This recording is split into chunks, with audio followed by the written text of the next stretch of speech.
This presentation examines the concept of relearning as well as the role testing plays in learning and relearning information.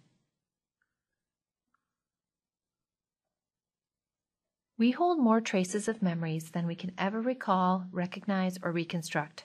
While we can't always get to these memory traces when we want to, they facilitate the process of relearning. For example, I took French in college, but I haven't practiced it at all since then. When in Paris 2 years ago, enough French came back to me that I was able to successfully order gelato entirely in French, and I wasn't just pointing to the flavor I wanted, I was actually pulling the French words and grammar I needed out of my long-term memory. We have a large number of memory traces that assist in relearning information, called our memory savings. These memory savings help us reconstruct information in the process of relearning, and as a consequence, we are able to relearn something more quickly than the first time we learned it. How well something is learned initially will determine how easily we can relearn it in the future. Two types of practice used to learn information result in different levels of learning for long-term remembering. Distributed practice is practice completed at regular intervals. Examples include practicing a musical instrument over a period of years or learning math facts over the course of a school year. This is the most efficient type of practice for long-term memory storage. Distributed practice is best for declarative rather than procedural information. Distributed practice also is good for learning higher order concepts, which take time and often build on previously learned facts. Information learned in distributed practice is more likely to provide memory savings for relearning than information learned in massed practice. Massed practice is practice completed at irregular intervals, particularly in short, concentrated bursts.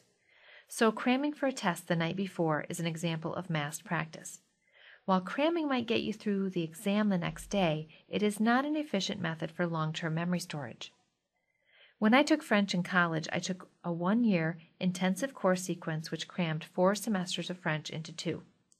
While I finished my foreign language requirement quickly, I didn't retain very much of my French, which at the end of that school year I could speak with basic fluency.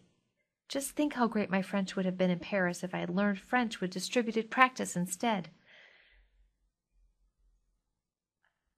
How we assess student learning is something that educators continue to debate.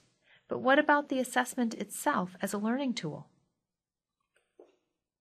Recent research has indicated that taking a quiz on information may be a more efficient use of learning time than restudying the information.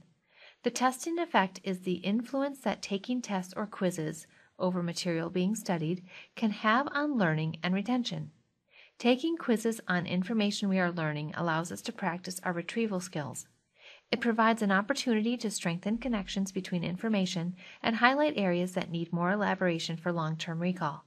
So next time you are trying to master a new concept, take some time to quiz yourself. The testing effect has also been integrated into curriculum. For example, my son's science curriculum includes multiple quizzes during the unit to assess student learning before the final test, but this also engages the testing effect.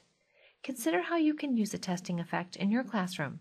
What are the advantages and disadvantages of quizzes and tests?